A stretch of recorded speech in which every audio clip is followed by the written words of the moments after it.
This is a video on how to use a microscope.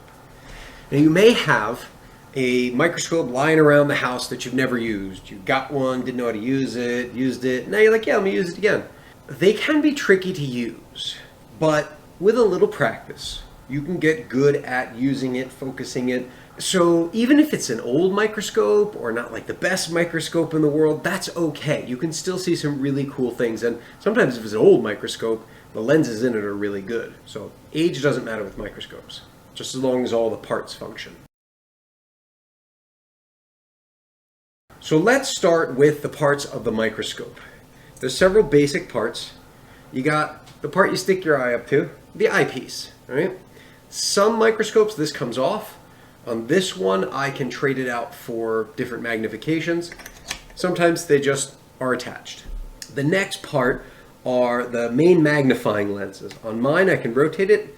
I have a 4 times magnification, a 10 times magnification, and a 40. The next important part is the focus. On mine, there are 2 knobs. One is this big black one on the outside, and it moves this stand up and down. And what that does is, as you look into it, it brings it into and out of focus. Basically, it brings it closer or further away so you can see it clearly. This big one moves it really fast. But when you get to where it's about right, you're going to find that moving this big one is kind of a pain. It goes in and out of focus too quickly. So what you do is you take your fine tuning knob, and it only moves a little bit at a time. And this is especially helpful at 10x and 40x and higher magnifications so that it's easier to see, or it's easier to focus on something very, very, very small. The next thing we're going to look at then is the light. Now most microscopes nowadays have a light built in. And so on the back here, I can turn on this little switch and there's a light from underneath. This light shines up and through what you have here on the stand. Now this is useful for very thin things. If you have prepared slides, you're going to want to use this bottom one to see through the thing. But sometimes you may want to look at something that you can't shine a light through, such as this rose leaf. In which case, this one has a slightly different light where it shines from the top right here.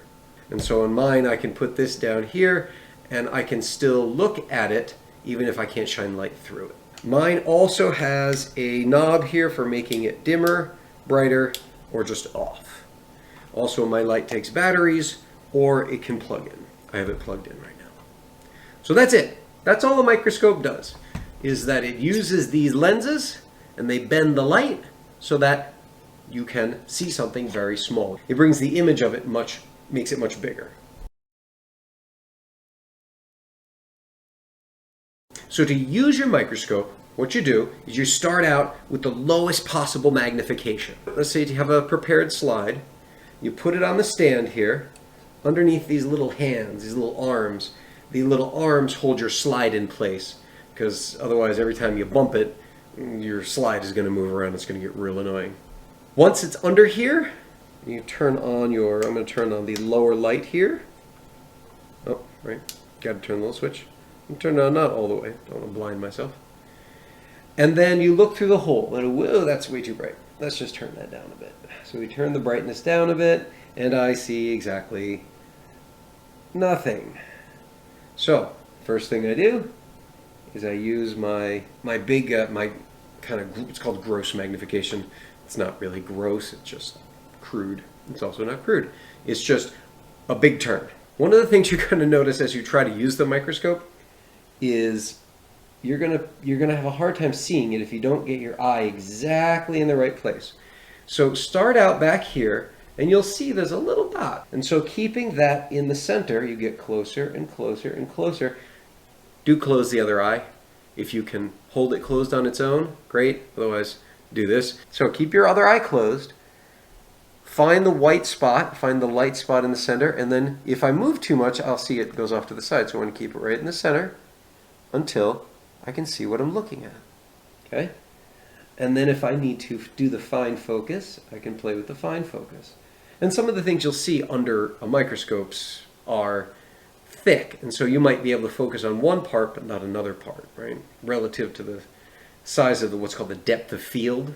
how much you can focus on at a time. So you look in here and say, okay, there, I got it. Now mine, in the eyepiece, has a little pointer that points to the center of focus.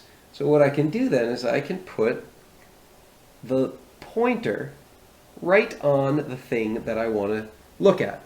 And then when I zoom in to a higher power, I won't lose it. It'll focus right on the center of that. And there we go. Now I can see a little bit better. I'm going to actually turn it a little brighter. Okay, now I can see it better and bigger. Maybe I'll recenter it, make sure I'm nicely focused. And now, since it's lined up with that pointer in there, I can go all the way in, and I'll probably need to refocus. It looks like my pointer's a little off. And now I can see it really clearly. So it went from a teeny little speck to a much bigger one that I can see really clearly. And I need to turn the brightness up again because I'm getting less light because it's more magnified. And that's all there is to it. But let's say you want to prepare your own slide. One of the best things to look at when you're just starting out is onion skin. It's real thin. The cells in it are huge. And so it makes it easy to see. So you take your glass specimen slide, try to keep it clean, cleaner than that, and you put your onion skin on the slide. I don't seem to have one on hand, but then you take a little cover slip and you put it over, and that keeps it all flattened out. Now if you want to make it permanent, you can glue that down, but in this case I'm not going to do that. So I just get it in between the glass slip and the slide. Here I'm just using 2 glass slides, which is kind of cheating. Okay, so I got it in there, got the light shining through, I've got it down at my lowest magnification, and then I look in and I say, ooh, it's a whole bunch of lines.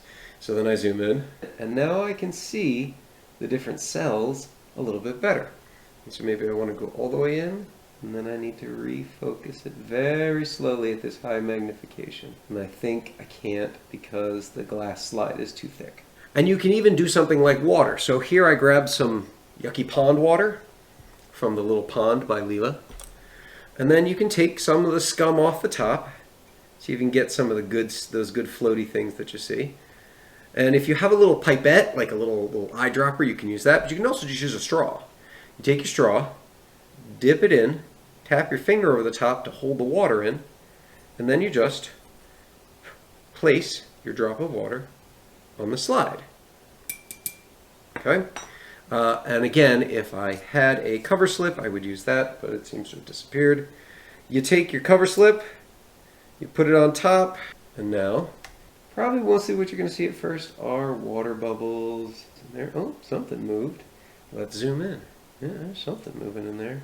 So that's all there is to it. If you have a microscope, I hope it works for you. If you have questions, let me know. I can try to help you troubleshoot. Bye.